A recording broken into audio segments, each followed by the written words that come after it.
Hi there, ladies and gents. It's Dan from Adventure More UK. Welcome to another episode of my podcast, Catch on the Flip Side. Today's special guest is a adventure thrill seeker. Also was a finalist on Series 2 of BBC's Ultimate Hell Week. My guest is Miss Katy Parrott. How are you? Hi, I'm very well, thank you. How are you? I'm great. I'm absolutely great. It's nice to have you on. Like I said, before we start recording, like it's nice to have someone a bit different. That someone who, like, because obviously I've got a lot. I'm not gonna lie. I've had a lot of males on the show. I've got one female coming up on an episode that's coming out soon. But it's nice to have you on. I know, as I've said before, we spoke a little bit on Facebook and stuff like that because we're on with friends on Facebook and things. But what I want to sort of get people to get an idea of you is obviously we'll talk about things like I said in the intro about the Ultimate Hell Week and stuff like that. But first thing I want to talk about, when you was younger, so a child basically, when you were a child, hmm was something like, did you think what you were doing now or what you do now was something that you would have done when you was a kid? To be honest, no. Um, so I've always been a bit of a tomboy. So I was a scout instead of a guide. So I've always been Mm. into sort of the outdoors, and I did a lot of sports at school. But what a lot of people don't know is throughout my childhood, I did a lot of musical theatre. So I actually had Okay. my sights set on going to the West End and becoming like a theatre star. Um, it I ended up not pursuing that career in the end just because I think I grew out of it a bit. But yeah, most of my childhood I actually spent on stage singing and dancing, which I think a lot of people would Okay. find that quite surprising now. Yeah, I think I didn't, obviously I didn't know that. Obviously we'll go into what you've done obviously from then on, obviously, and think about that now. People will be surprised that that's what you've done, Yeah. as a child and when you got a bit older. I mean, I have Um, grade eight but in so, ballet. I mean, that's a complete really, opposite of yeah, sort of everything I do now. yeah. It's and to be fair, again, we'll go into it, but I think definitely thinking about it now, you would probably want to do what you're doing now and what you have done Oh, than definitely. I ballet. was Is crap that at would that? ballet Yeah, anyway. yeah. Yeah, yeah. Well, I don't know what grade eight is, but I'm assuming that's pretty good. Yeah, it's high. Yeah, yeah. I was going to say my niece does ballet, and and she's on the eight. She does that. But yeah, that's something I didn't know about you. That's it's pretty interesting. Um, I don't. so Yeah. when you said you, yeah, when you was at school, you say like you did sports and stuff. Was like I'm for me like I was like jack of all trades. Like I used to just do everything. Any sport I would I'd dab hand at. Was there anything particular you did that you did well? Um, I was a bit like that as well. Whenever it came to sports day, I'd be the one signed up to like 10 different events. And even being, like one of the smallest in the year, I'd be the one chucked into high jump and hurdles, Yeah, mainly because no one else really wanted to do them. But I would just sort of volunteer for everything. Um, I was captain of the school rounders team and also captain of the football team as well. But like you said, I sort of played yeah, everything. Played netball, played hockey goalie, athletics. So did 800 meters. Um, yeah, I just got involved in everything really. yeah. It seems to be quite a common theme. Like I've spoke to a lot of sort of adventure type people over the last few months, and that's kind of that seems to be a case. Like a lot of people just basically do everything, and obviously then specialize along the line, down the line. So obviously we'll talk about a bit what you've done more recently, and obviously, like I said, Ultimate Hell Week. But I'll read in that when you were 17. So I'm assuming. Would you have left school at 16 or is it 18? Because I know you're a bit younger than me, so I wasn't sure. Uh, so yeah, I Because went when on I and left did school, it was 16. sixth form. So I Yeah. ended up leaving school at 18 after my A levels. Yeah. So obviously, before that though, when you were 17, you actually made a trip out to Nepal, didn't you? Yeah, I did. luckily I went out there with, there was a few of us from school that went actually.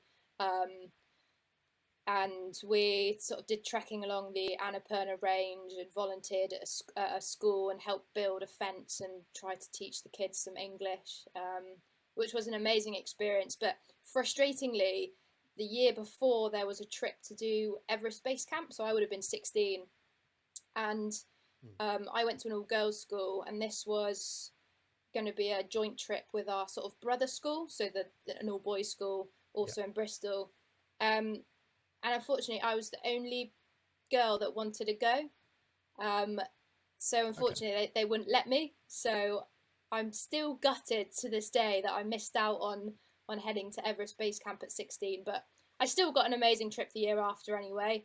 And it kind of, I suppose it helped set off my love for the mountains and hiking, and my adventurous side, I suppose, kind of came alive on that trip. Yeah. So when you went to Nepal, was that a personal trip or was that part of school? It was part of school, yeah. Yeah. So see, when I was at school, like I went to a town not far from me, doing like looking at the Roman artifacts and Roman ruins and stuff. Yeah. I find it interesting now because most people that know me, like they'll know pre-COVID I worked with children, doing like outdoor education and stuff like that. And I hear children going, like they go skiing in the Alps and they go walking in the, you know, some people like yourself gone to the Himalayas and they've gone to the Andes or wherever it may be. And I'm just like, is that the norm nowadays? Like I didn't do that as a kid. I went about 20 miles up the road to a Roman ruin. So is that something? It was. Nowadays? I mean, it was quite a few years ago, but yeah, I do consider myself very lucky. Like you said, I got to go skiing every other year with school as well. Went to America with school. Yeah, I was very, very lucky. I got to go on some really good trips. Yeah. It's that kind of, like you say, got you sort of that adventure sort of vibe in, you know, to do what you've done from then, which brings me on to obviously Ultimate Hell Week. Now, as I mentioned earlier, for people that have watched my podcast, I had Danny Bent on, who did the first series of Ultimate Hell Week. Obviously, you took part in the second series, and I believe, was it in South Africa it was filmed? Yeah, so obviously the first series was in Brecon, and when throughout the whole application process, we thought it was going to be in the same location, and it wasn't until the final sort of boot camp weekend selection, with the final sort of 50 of us, that we got told, oh, by the way, it's in South Africa. And at that point I was like, well, I need to get picked now. Yeah. So what was kind of the process of going through, obviously applying for the show to actually get in, you know, standing in South Africa? So first of all, it was just like an online written application. Then I got invited to the BBC studios in London and had to go through probably like an hour-long interview that was filmed, so kind of a bit of a screen test. And then from there, as I said, 50 of us got picked to go along for a whole weekend boot camp, which had fitness testing, team building exercises, a swim test, a medical, and a psychoanalysis. And then from there, I think it was 3 days later, I got a phone call to say, we're sending you some boots, training program, and we'll see you at Heathrow in 5 weeks' time. At that point, I was just like, oh God, what have I got myself into? Because I just felt totally out of my depth going into it. I hadn't really done anything that mad before, and I was into fitness, but not to the extent I am now. So I knew it was going to be a massive shock to the system, but I was up for seeing how it would turn out. Yeah. And like I said, 5 weeks isn't that long, really. Some, you know, the guys who do it, you know, for real, they spend, you know, 6+ months, like years, some of them. Obviously, it's something that people always want to do when they join the military. So what was involved? Like, what was your training sort of for in 5 weeks? Like that, that's, like I said, it's not a long period of time. So a lot of that was sort of breaking in our boots, and then Okay. slowly building up running or walking with weight on our backs. So I'd I'd be found sort of running around Bristol in military boots and a pack on my back, looking a bit Yeah. nuts. But yeah, I just went into this weird sort of very focused training mode that I hadn't been in before, mainly because I didn't want to look like an utter idiot on TV by not being able to do anything. And Yeah. I suppose it was one of those once in a lifetime chances that if I'm going to do this, I'm going to give it my best shot and do it properly. So I did follow the training program quite religiously. I had lots of swimming as well, and yeah, just generally trying to do a bit of strength and conditioning for what we're about to face. But obviously, like you said, 5 weeks isn't that long. No, not at all. 5 weeks is, like I say, is not long at all. So you said obviously you were into sort of fitness, like back then, but was it any particular? Was it just running or swimming? What kind of fitness did you do before Hell Week? um, just yeah, generally sort of running. I wasn't that crazy into it. I'd go to the gym, I'd go running, I'd do HIIT classes. Um, just sort of generally keeping fit and keeping in shape. I wasn't particularly into anything that mad at the time. I enjoyed keeping fit for health reasons, and yeah, to stay in shape, I suppose. Yeah, yeah. So I know it's kind of difficult, but I was going to say, obviously, a lot of it is a mental game. Like a lot of, obviously, the body has to be really, physically fit. But as from people that I know who've done selection and talking to other people, like I said, like Danny and stuff, it's majority of it, I believe, is a mental game. So how can you do training for that? Is that even possible? Um, I know what you mean. Yeah, it's like you said, you can prepare yourself physically for these things, but mentally is a lot more difficult because it's not like I could ask someone to spontaneously kidnap me in the middle of the night and then see how I dealt with it, because that's not going to happen. So it was, I personally didn't do any sort of mental prep for it. All I knew is I just wasn't going to give up at any point. I decided that before I went. Um, but in terms of mental preparation, at the time I didn't do anything. I think now that I've been through that series. Obviously, I know it's nothing like actual selection. It was basically just getting thrashed for 2 weeks, um, Yeah, which yeah, it's totally different. But and also having gone on to do ultra marathons, I'm now sort of well rehearsed in mentally preparing myself for things that I know are going to be uncomfortable, and I can now get to that point where I'm comfortable being uncomfortable. mm. Um, I Yeah, yeah, always tell myself it is gonna be hard and it is gonna hurt and you're gonna be tired, but it is always gonna end at some point. And having that sort of end in sight is something that really helps me. And I visualize finish lines, and I visualize um, that sense of achievement that I will get if or when I finish. And that is something that does help me mentally prepare now. And I kind of wish I'd known that before, but it was a fun adventure going into it totally blind and just seeing what happened. yeah, yeah. Well, as we'll talk a little bit in a bit, like, but you did really well at it. You got through to the final. And was it there was four?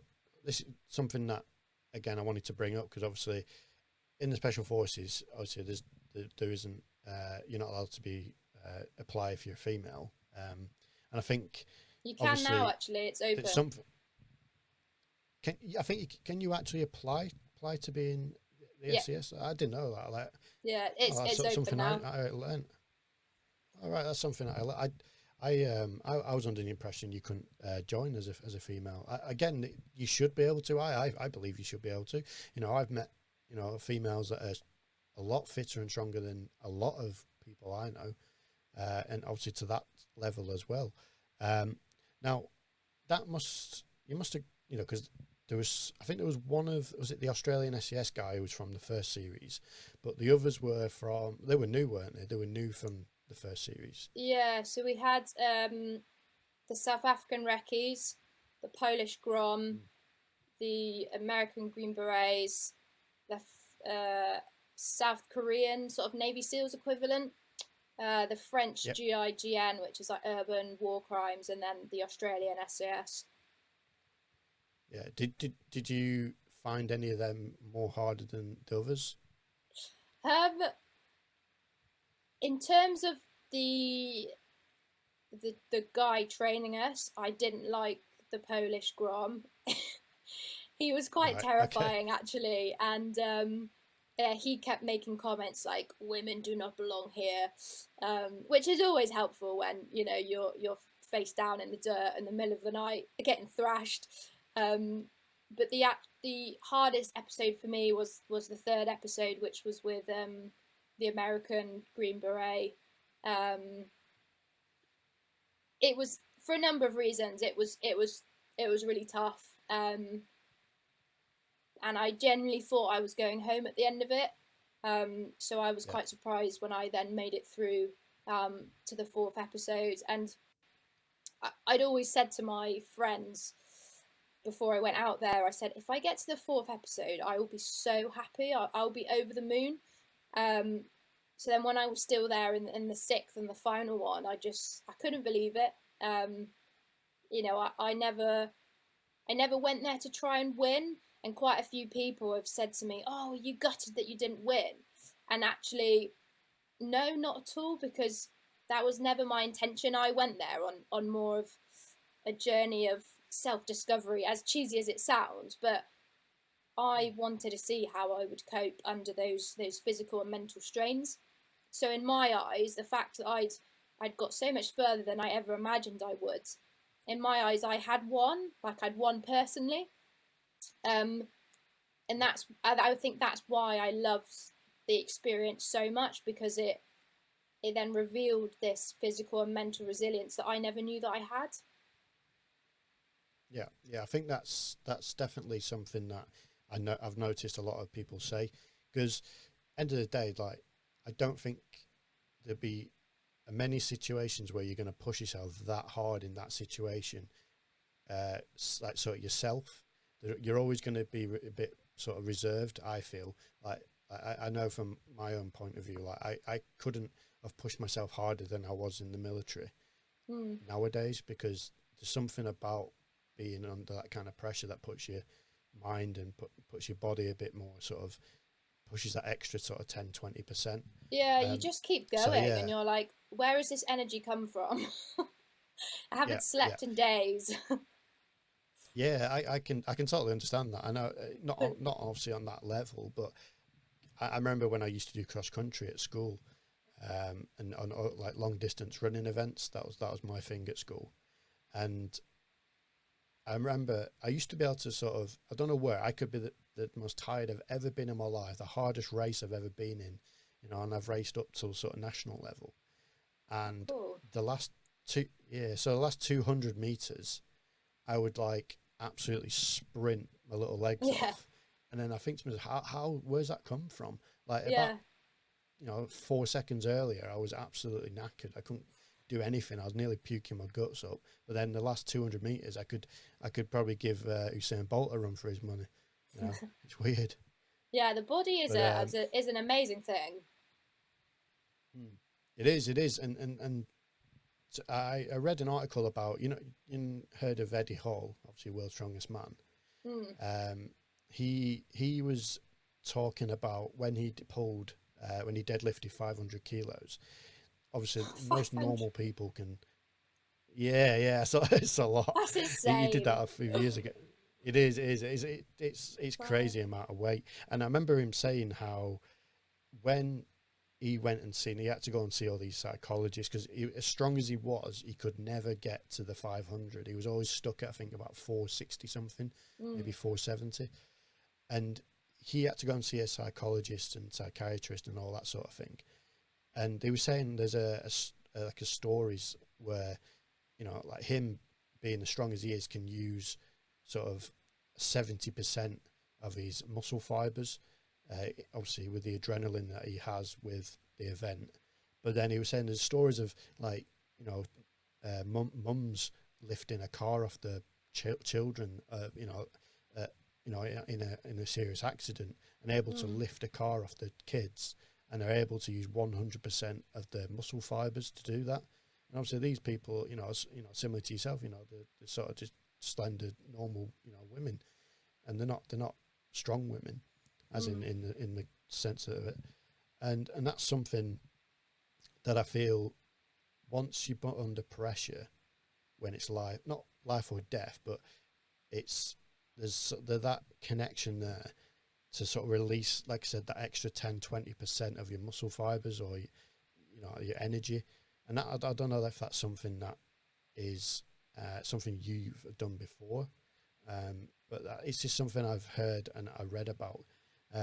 Which I want to bring on to, I can't remember which episode it was, but when they put you into a coffin in one of the episodes. No, that was the third episode. Yeah, I thought it was, yeah. And was it, I think you probably admit yourself, was that a point you nearly sort of broke and cracked, and, you know? No, actually, it was the day after. Was it not that? Yeah. No, okay. So the coffin, I didn't mind at all, actually. I actually thought, this is a bit of peace and quiet. It's the first time I'd been on my own for over a week, really. Yeah. So yeah, I ended up having a little nap in that coffin. They then decided to wake me up by pouring water into it. But no, that was fine. It was fine. Who says that? But no, it was bearable. It was then the next day, so obviously I got singled out for that coffin shenanigans. So I hadn't had much sleep that night compared to everyone else in the dorm. Then the next day I got picked as a team leader for an exercise over sand dunes, and it was so hot. It was, I think it was near mid 30s, high 30 degrees, and we were given a 90-kilo dummy, a body, which I affectionately named Steve, and then a couple of logs, and we had to build a stretcher, and then we also had 25 kilos on our backs as well, personally. Yeah. And then we had to navigate over the sand dunes, and along the way pick up extra bits of kit. And one of them was a huge crate just full of sand, and I just remember being so snapped, because I was like, why am I carrying sand whilst on sand dunes? It's just totally pointless.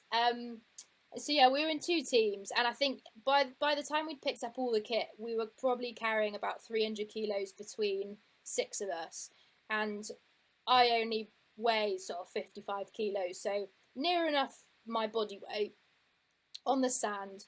It was just awful. I don't think I've ever felt that broken before, and we then had to get all of the kit, once we'd navigated, had to get all the kit over and under a little obstacle course, and then we thought we'd finished, and they said, see that giant sand dune, get everything to the top of it. And unfortunately my team lost, and yeah, I remember getting to the top and just collapsing and feeling utterly exhausted and disappointed and convinced that was me done. It was, yeah, a horrible day. Yeah, it is. It sounds like it. Like you mentioned, also they give you the team leader sort of role. Is it something you've naturally been? Are you a natural team leader, or is it something you don't really like doing? I think naturally I'm always sort of one of the louder characters, and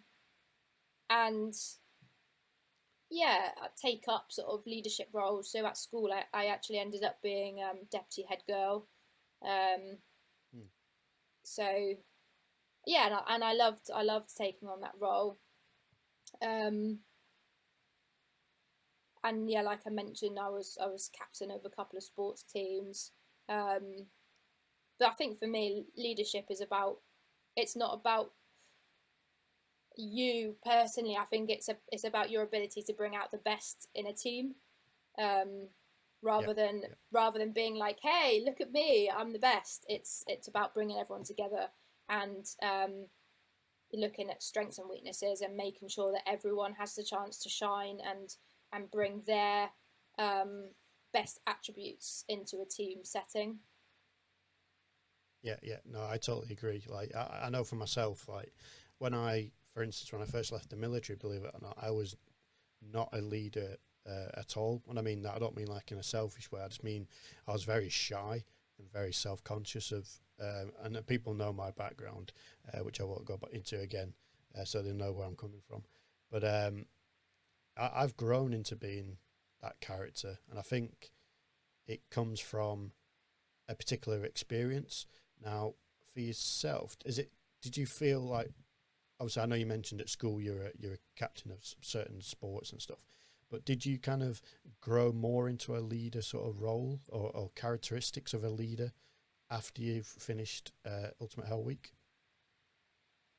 I think that's a good question. I think possibly not a leader of other people after it, but I think I turned more into I wanted to lead myself better.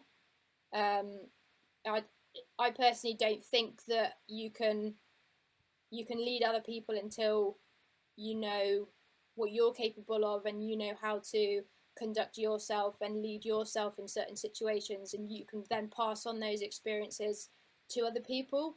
And I think that's more what I kind of snowballed into was, okay, I've done Hell Week. Um, what else can I do? Um, and that was, yeah, as I said, more about self discovery and yeah, leading myself into more uncomfortable situations. Hmm. Yeah, so I was going to ask you what you kind of learned from being on Ultimate Hell Week. Like, so for instance, when you got there, did you realize afterwards that you were physically strong and mentally stronger than you probably thought you was, or did you surprise yourself? Yeah, 100%. As I mentioned, I didn't expect to get as far as I did by any stretch. I was, yeah, the smallest there, second youngest. I was only 24 at the time when we filmed it. Um, Mm.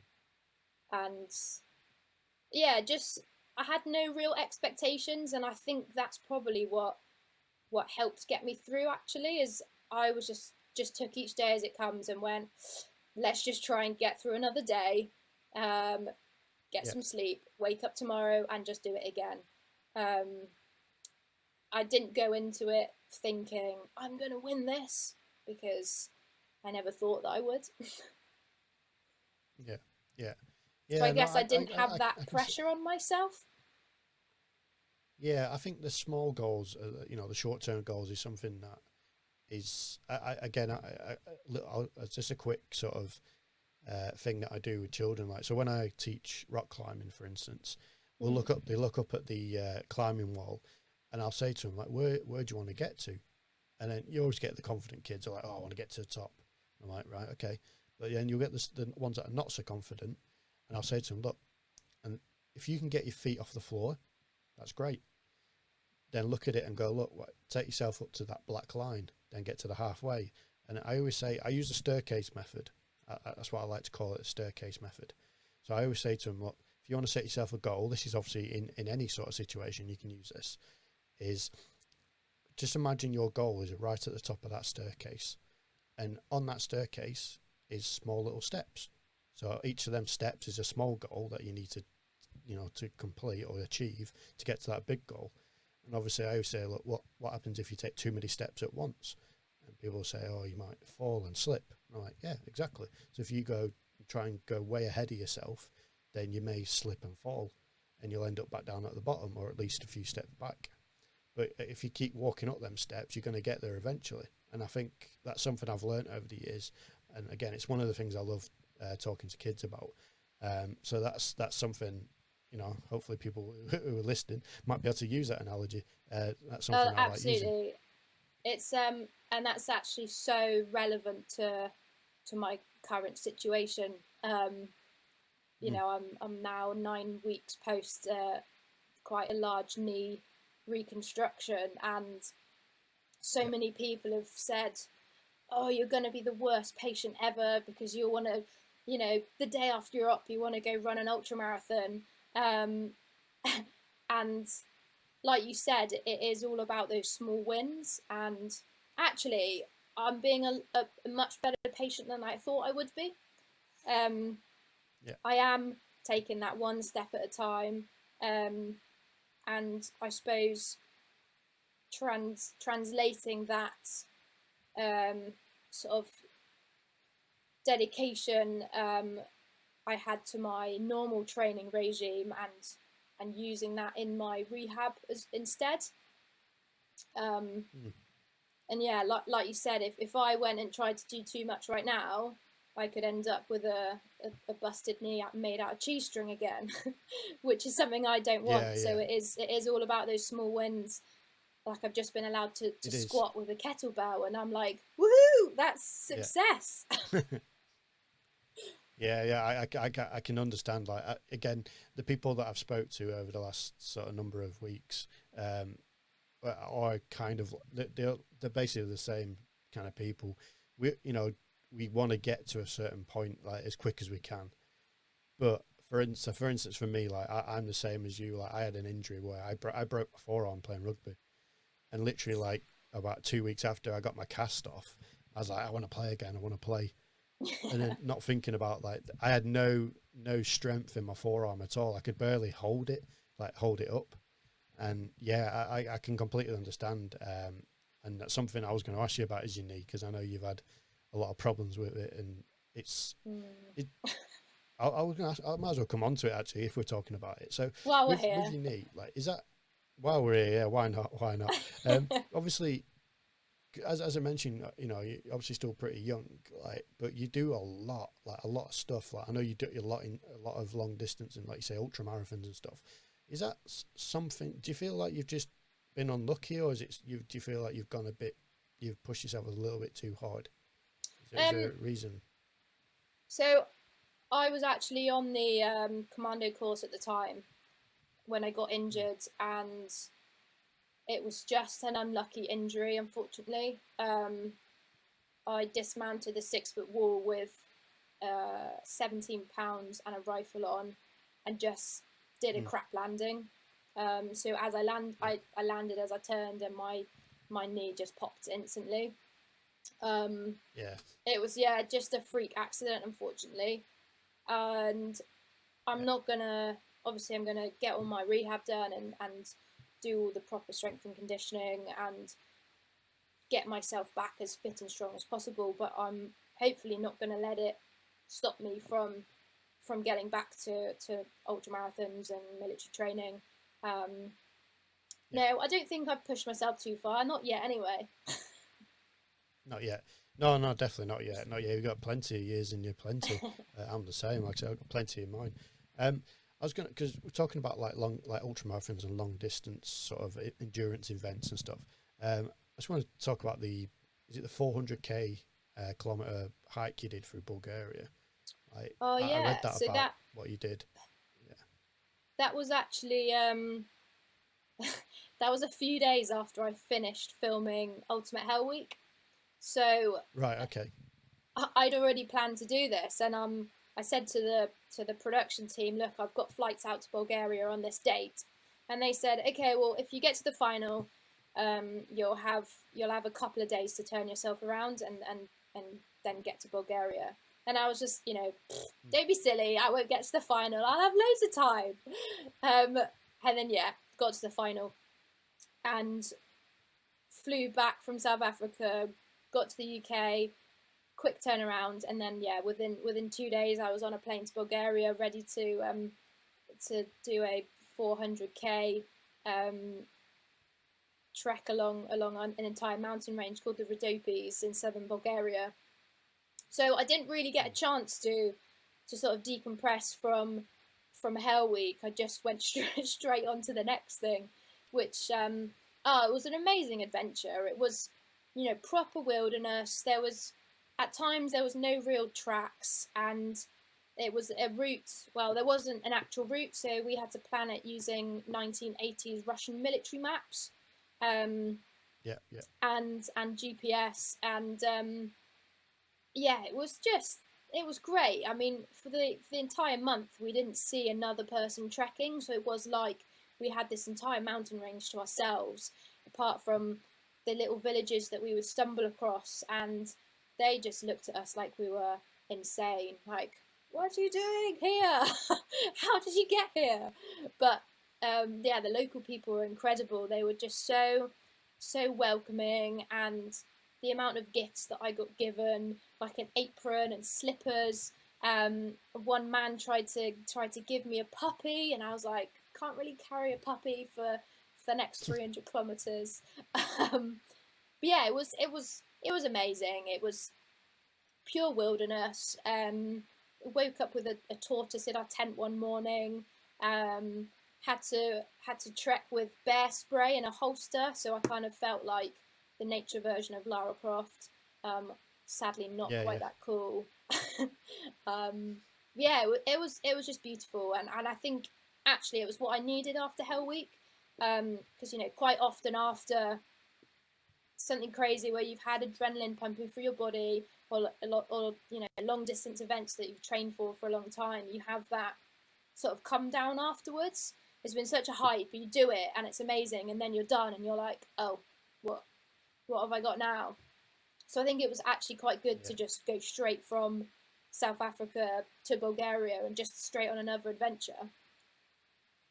I'm gonna say, like, just like personally, if it was me, like, obviously I would have liked to have had a bit of rest, but would you feel like in an ideal world, would you have not liked to have had like maybe an extra week or something, or would you happy just going straight on?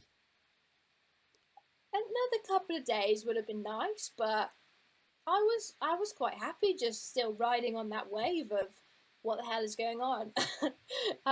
It was funny because we had to have a phone call with the psychiatrist after filming, and he was like, look, Katie, you've just been, you've got adrenaline going through your body 24/7 for the last 2 weeks.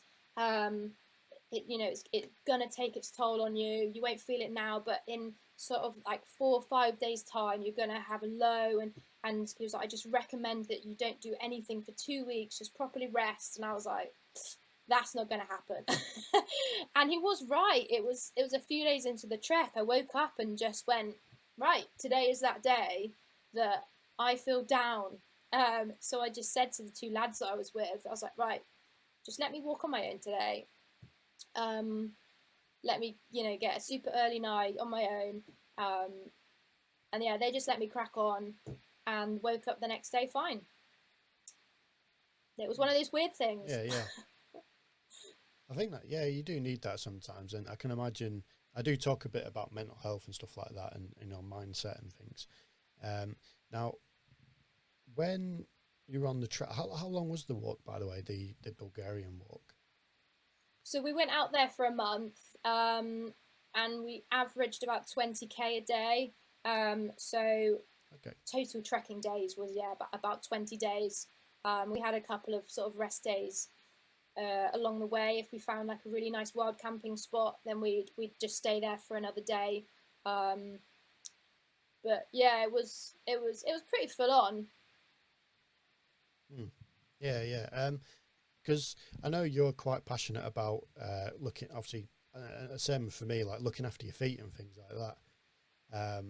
Because obviously people don't realize, but look, obviously they're the things that are carrying you no matter what you do. You don't have to be an adventurer or an ultra marathon runner or whatever it may be. You could just be someone who does a 9 to 5 job. Looking after your feet is a very important thing to do. Like, and I'm probably like yourself. I use this is one thing I was going to ask you actually, because I don't use talcum powder, and I'll explain why. I use zinc oxide powder. Now, the reason people may probably think that's the same thing, but it generally isn't.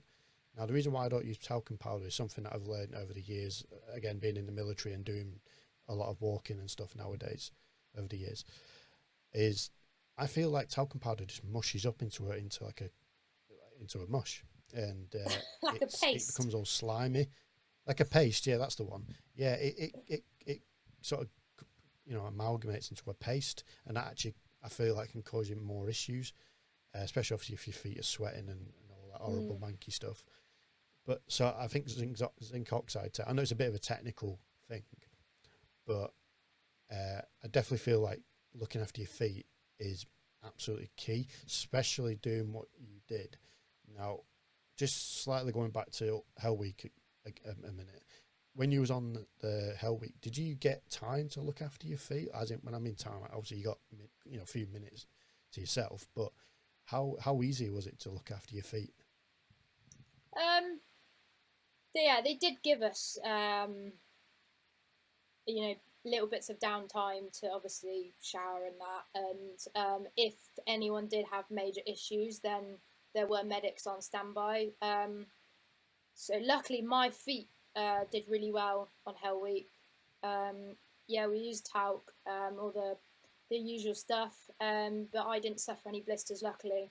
One of the lads, he got really, really bad blisters, and it was so funny because we were all in the dorm and he'd gone to see the medic to say, look, my feet are in a really bad way.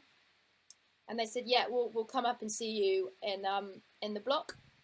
And this bloke turned up in like a full noddy suit. He was dressed like a Ghostbuster. And so we just all thought it was hysterical. So we started singing the Ghostbuster theme tune, but replaced it with Blister Buster, while he had all of his blisters sort of drained and dressed. I felt bad for him because they were really bad. But yeah, luckily my feet were fine during that. It was actually during the trek that I then got some massive blisters, actually on the bottom of my feet, on my heels underneath. I think from because we were carrying on once we'd restocked with food at certain points, a good 32 kilos of kit, and I think I probably wasn't used to carrying that every day along mountainous terrain, that the pressure just caused really nasty blisters on the bottom of my feet, which I just had to dress up with loads of gauze and padding to get through. Yeah. With obviously going through Ultimate Hell Week, now that brings me on kind of nicely onto the next part, which I'd like to talk about. With you joined obviously into as a combat medic in the TA or reserve. Was that because of Hell Week? Did you feel like you had kind of the attributes there and felt like you could do something to help go into that sort of line of work? Yeah, it was Hell Week that made me want to join the military, and I think I kind of fell into the combat medic role. I think I wanted to learn some skills that would be useful in civilian life, on expeditions, out in the wilderness. And someone just suggested it, and I thought, yeah, that sounds good. And it's been amazing. I've learned some amazing stuff, and I've been lucky enough to get a 7-month tour in Afghan. That was 2019.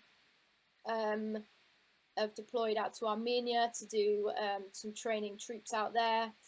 Been to Georgia twice, more on mountaineering trips.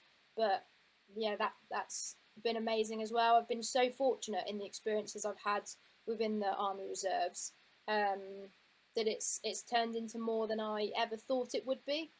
It sort of turned from being a bit of a side hobby into more of a career, actually. Yeah. And speaking of careers, obviously, like you say, you joined into the reserves. I'm sure you've been asked this question before, but what sort of steered you away from actually joining as a regular? So at the time, I was finishing a master's in wildlife filmmaking, and I suppose I thought, I've just spent a year doing a master's. I want to actually give that sort of line of work a go. I didn't want it to feel like a waste by joining the regulars and just sort of giving up on that.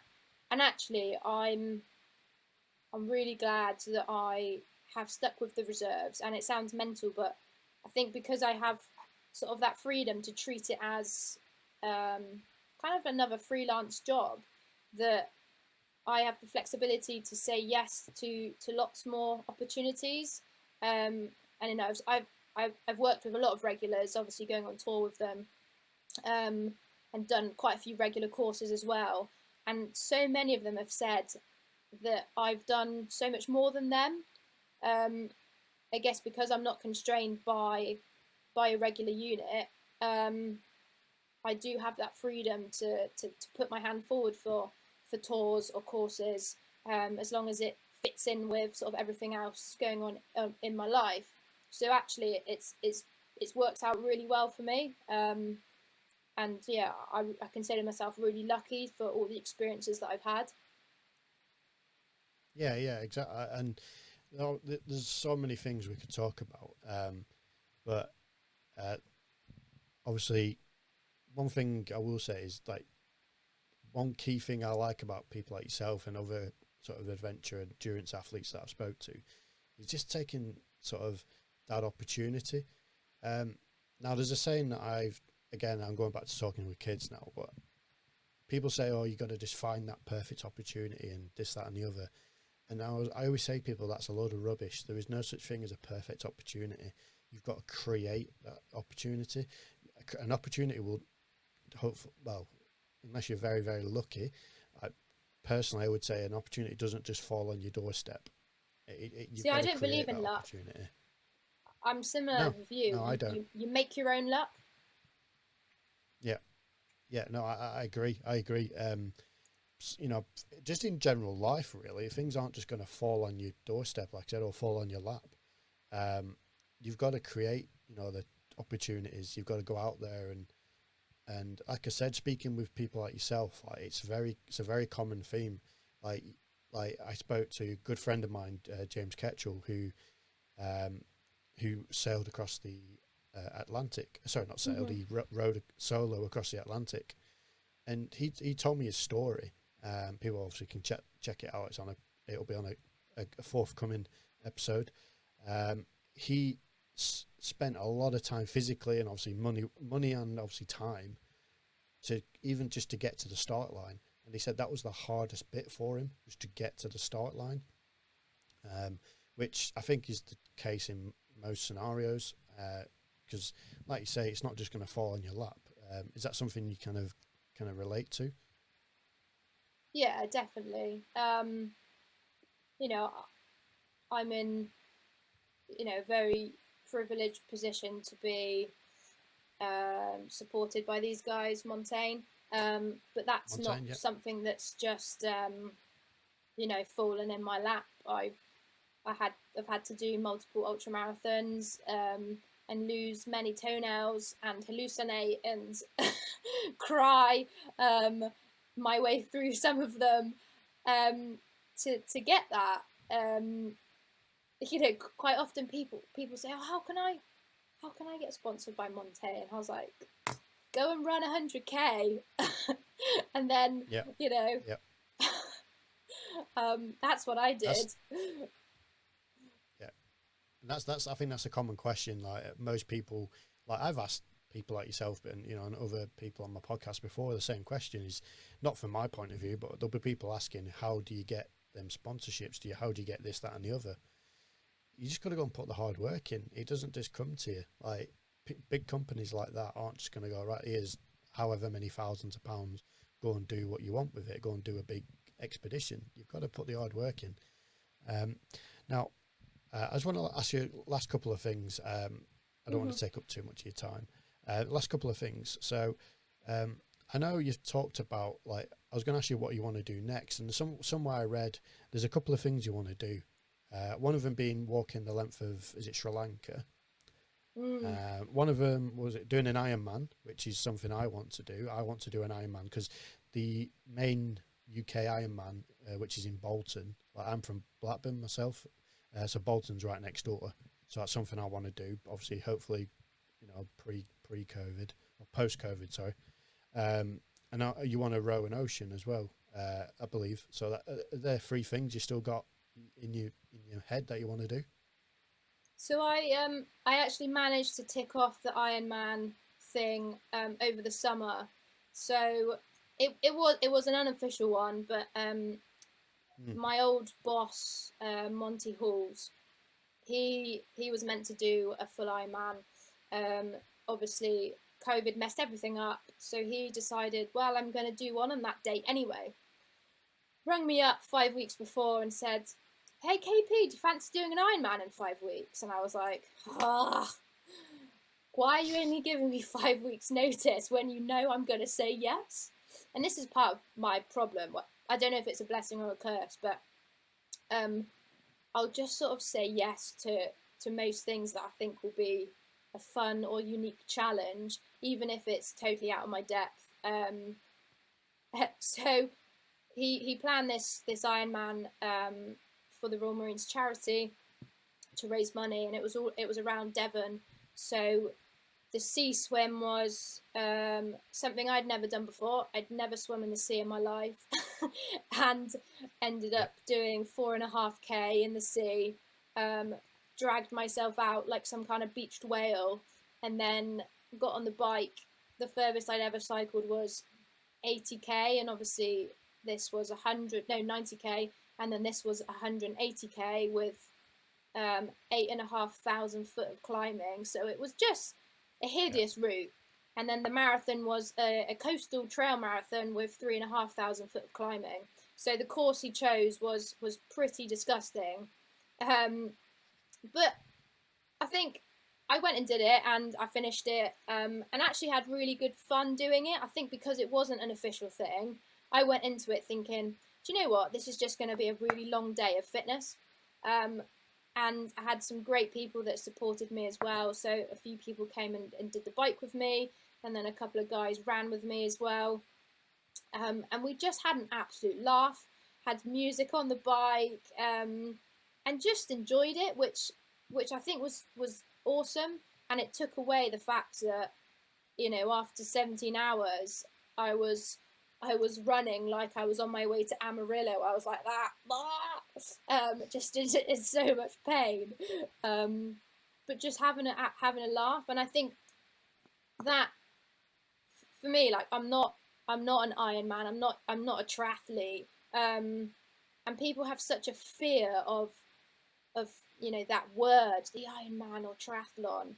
And I guess I just wanted to take the fear out of it, and you know, it doesn't take some superhuman to go and do it. And I hope that sort of encourages more people to do something that they think is out of their comfort zone, because that was totally out of my depth. But I just, wanted to see it as a fun challenge rather than have sort of that pressure on. So that's done. I would like to do a proper one, the official Ironman thing, and actually train for it so I don't die. Still love to go and walk the length of Sri Lanka. It's just a country I've really wanted to go to. I think the history and the culture is just really interesting. And obviously once my gammy knee is better, then that hopefully will be one of the first things I do once we're allowed out. Rowing an ocean, I'm not actually sure on anymore, to be honest. I don't know if I'd like being stuck on a little boat. I don't know. Yeah. If the right opportunity came along at the right time, then I probably wouldn't say no. But we'll see. It's not a priority of mine. I firmly feel like I belong on land. I'm a lot more comfortable on land, and in the mountains, that's where I want to be, really. Yeah, yeah. I was going to say, obviously, it seems like a lot of people have their own sort of not comfort zones, but like what they prefer. So, like you say, you prefer running and ultramarathon and stuff like that. For me, I prefer the swimming side. Like for instance, so the Ironman, swimming would be something I wouldn't mind doing. It's this the cycling and the running side of it. I did the London Marathon about 5-6 years ago now. So Oh that's yeah. something I did. That was again that's ticked off my list. But then I'm the same as you. I've always wanted to do an Ironman. So that's something hopefully I'll be able to do one day. When are you going to do it? Ooh, good question. It all depends on COVID, doesn't it? Everything is COVID based. It's like you can't do anything nowadays, no matter what it is. It's like, oh, when you're doing it, but when we can, really. If I was going to do it, it would probably be, if not next year I've got something planned. Hopefully that if it goes to plan, which I can tell you afterwards.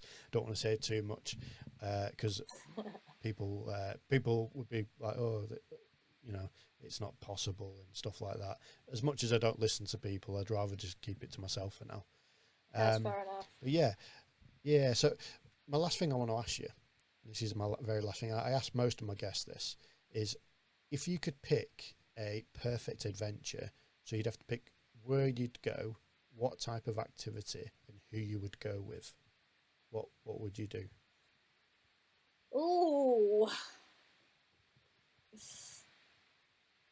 that is a difficult question because there's so many things I want to do and so many places I want to go.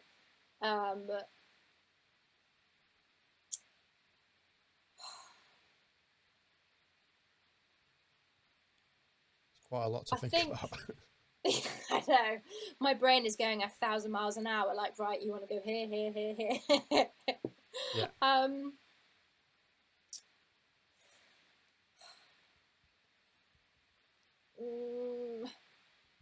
Perfect. It would have to be using my own body as the way of transport. So, because I think there's no greater feeling of getting somewhere, knowing, right, my body has done that, and obviously allows you to get more off the beaten tracks than just roads. So I think it would be on foot.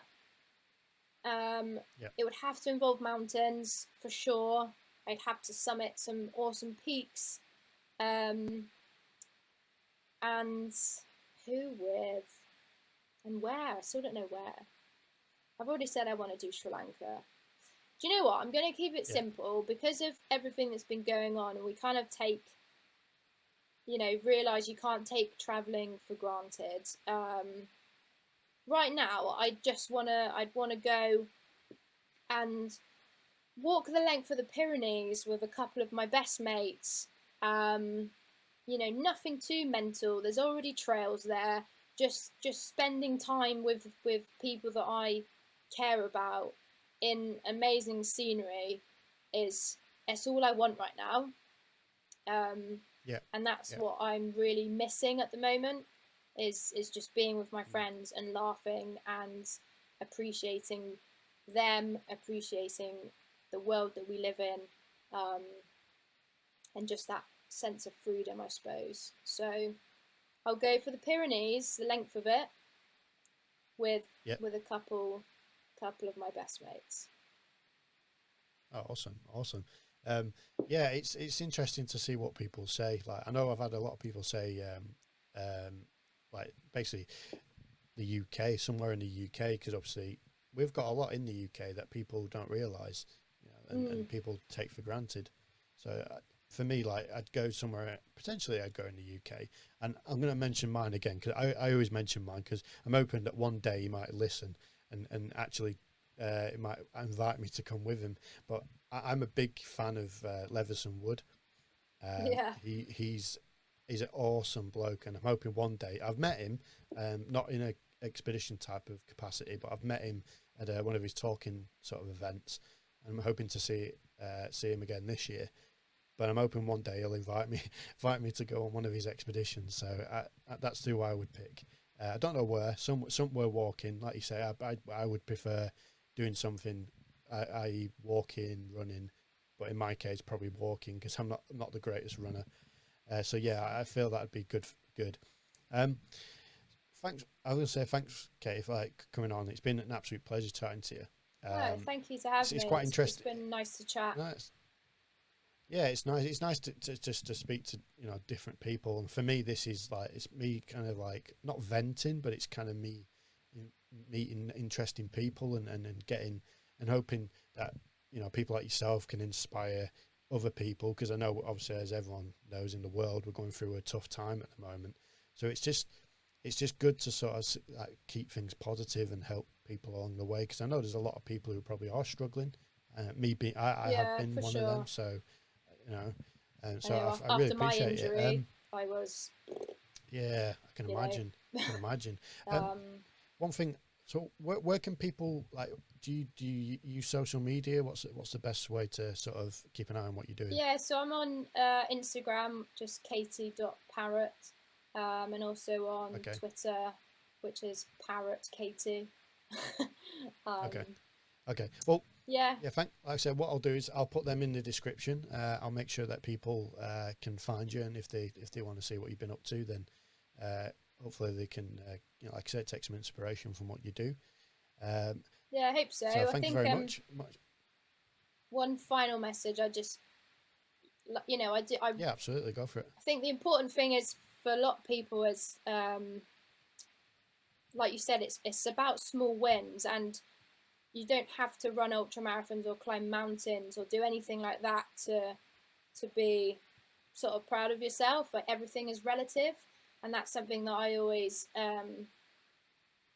say to people is, for you, 5K might be an Everest, and if you do that, that is an amazing achievement.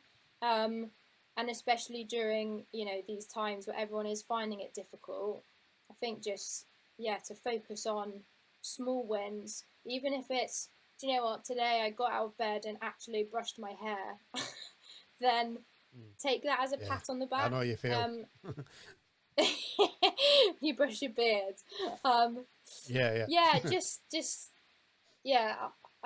don't think people should be comparing themselves to others during this time or ever.